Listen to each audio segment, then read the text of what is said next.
परमात्मा के चरणों में कोटि कोटि वंदन नमन। आप सभी का हार्दिक हार्दिक अभिनंदन। आप सभी का भला हो, कल्याण हो, मंगल हो। आप सभी को धर्म मिले, सद्गुरु की शरण मिले। महर्षि शांडिल्य ने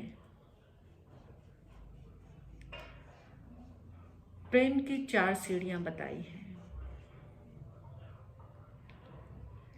जो पहली सीढ़ी है उसका नाम है स्नेह। स्नेह किसके साथ? अपने से छोटे के साथ, बेटे के साथ, बेटी के साथ, शिष्य के साथ, विद्यार्थी के साथ।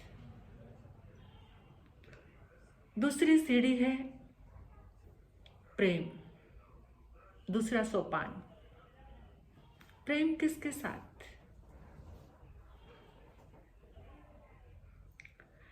अपने से समान के साथ, जो अपने बराबर का है।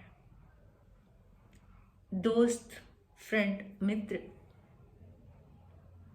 और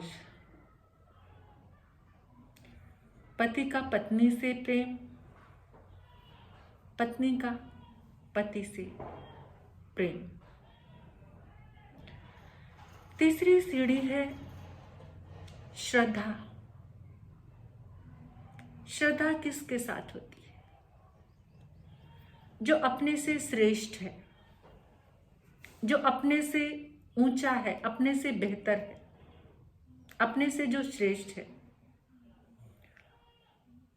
उसके प्रति श्रद्धा। माँ के लिए, पिता के लिए, गुरु के लिए। और चौथा सोपान है, चौथी सीढ़ी है भक्ति। भक्ति किसकी? परम की, परमात्मा की भक्ति। तो उठो, स्नेह से उठो प्रेम में, प्रेम से उठो श्रद्धा में।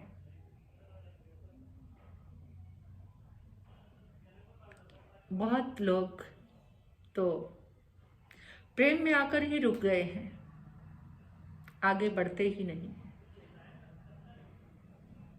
और जब तक श्रद्धा तक नहीं पहुंचोगे तब तक भक्ति का जन्म हो ही नहीं सकता। जब तक अंतर में श्रद्धा नहीं आएगी तब तक भक्ति का जन्म नहीं होगा।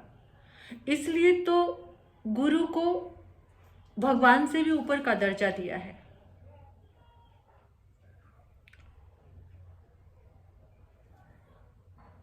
गुरु कौन? जहां तुम अचानक झुकते हो, तुम अपने आप को रोक नहीं पाते और तुम झुक गए। जिसको देखकर तुम्हारा हृदय झुक गया। कुछ झुकना तो परंपरागत है। किसी ने कहा वंदना करो, वंदन करो, तुम झुक गए। किसी को देखकर झुक गए कि वो भी तो झुक रहा है, वो भी तो प्रणाम कर रहा है, मैं भी कर लेता हूं। ऐसा नहीं। जब तुम खुद को रोक ना पाओ, किसी को देखकर झुके तो व्यर्थ है, किसी परंपरा से बंध कर झुके तो व्यर्थ है। वो झुकना नहीं है, व्यर्थ की बात हो गई, बेकार की बात हो गई। जिसे देखकर तुम खुद को रोक नहीं पाए, तुम इस कदर बेचैन हो गए कि झुके बिना तुम्हें आनंद नहीं है, झुके बिना तुम्हारी बेचैनी नहीं मिट रही। इसका मतलब जिसके लिए तुम झुकने को तैयार हुए हो वो तुम्हारा गुरु हो गया है। बस वही है, वही तुम्हारे भीतर में जो श्रद्धा का अंकुर फूटा है, वही गुरु वही गुरु तुम्हें भक्ति के तारों से जोड़ सकता है। इसलिए परमात्मा से भी ऊपर का स्थान गुरु को दिया है, और वही गुरु जिसके पास बैठकर तुम्हारे भक्ति के अंकुर प्रकट होने लगे, भक्ति के अंकुर फूटने लगे,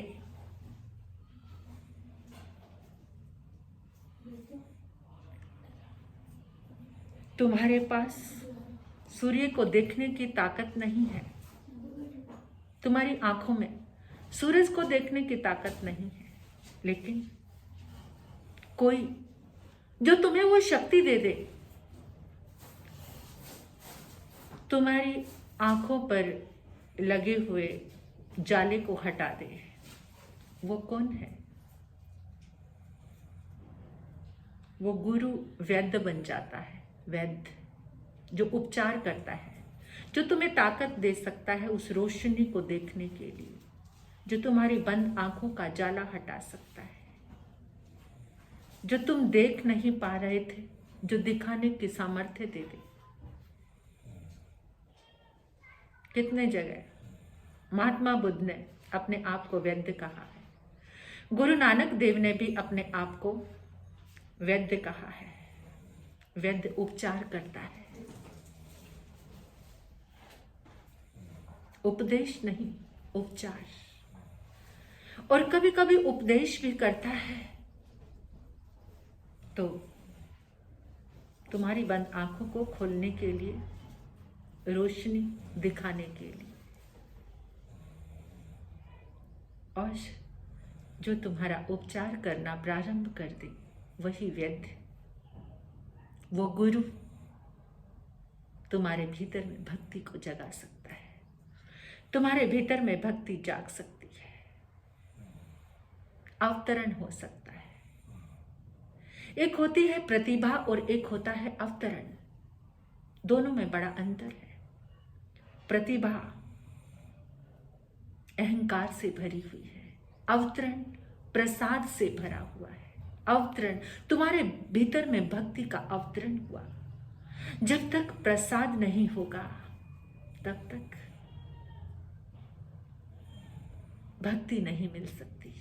भक्ति प्रसाद से मिलती है और प्रतिभा अहंकार से। एक चित्रकार, एक मूर्तिकार, उसके भीतर में अहंकार है। प्रतिभा हमेशा अहंकार के साथ ही आती है, और फिर उसका क्या फायदा जो तुम्हें अहंकार से भरते। तुम्हारे जीवन का सर्वस्व, हमारे जीवन का सर्वस्व तो प्रसाद है, अवतरण। और ऐसे गुरु के पास जाकर जब तुम्हारे भीतर में श्रद्धा आती है तो वहां भक्ति के अंकुर फूटने लगते हैं, प्रसाद मिलने लगता है, और वही प्रसाद तुम्हारे जीवन को निर्मल और पावन बना देता है। बस उसके बाद कुछ पाना शेष नहीं रहता। महर्षि शांडिल्य ने बहुत सुंदर कहा कि ये 4 सोपान, कोई तो स्नेह में ही अटके रह जाते हैं, कोई तो प्रेम में आकर ही आगे बढ़ नहीं पाते हैं, कोई थोड़ा प्रयास करते हैं देखा देखी किसी को झुकने का, लेकिन वहां वो श्रद्धा नहीं है। टटोलना अपने अंतर को, अपने हृदय को, और देखना जहां तुम खुद को रोक नहीं पाए, वहीं से शुरू होगी तुम्हारी प्रसाद की यात्रा। तुम्हारे भीतर में अवतरण होगा, और जब अवतरण होता है सारा कचरा बह जाता है। बाढ़ को देखा होगा आपने, जब बाढ़ आती है सारा कचरा बह जाता है, जो बचता है शून्य। बस वही अवतरण है। और जब तुम्हारे भीतर में भक्ति जागती है, फिर वहां कुछ भी नहीं रह पाता। मेरा तो हमेशा के लिए ही खत्म हो जाता है, तेरा तेरा ही रह जाता है। बस तू ही तू, मेरा मेरा कुछ भी नहीं, सारा अहंकार। इसलिए प्रतिभा को कभी परमात्मा मत समझना। अवतार, अवतरित, प्रकट हुआ वो तुम्हारे भीतर में प्रसाद से, अनंत कृपा से मिलता है। वो प्रसाद, वो कृपा तुम्हारे भीतर में तुम्हें भक्ति से जोड़ देती है, और यही जीवन का सर्वस्व है। बड़े पुण्य से और बड़े भाग्य से ये सर्वस्व मिलता है। कहाँ मिलता है? अटके रहते हैं पत्नी के प्रेम में, पुत्र के प्रेम में, स्नेह में, दोस्तों के, मित्रों के प्रेम में। और गुरु के पास भी जाते हैं तो किसी ने बता दिया, जैसे वो झुका वैसे तुम्हारे भीतर में कुछ भी बहा नहीं, कुछ चला नहीं, कुछ प्रकट नहीं हुआ, तब तक कुछ भी नहीं हो सकता। इसलिए अंतर को टटोलकर प्रयास करना, प्रसाद मिले, भक्ति का प्रसाद, परम का प्रसाद, परमात्मा का। भक्ति के प्रकट होते ही आत्मा परमात्मा बन जाएगी। इसलिए सर्वस्व की ओर ख्याल करना, ध्यान देना।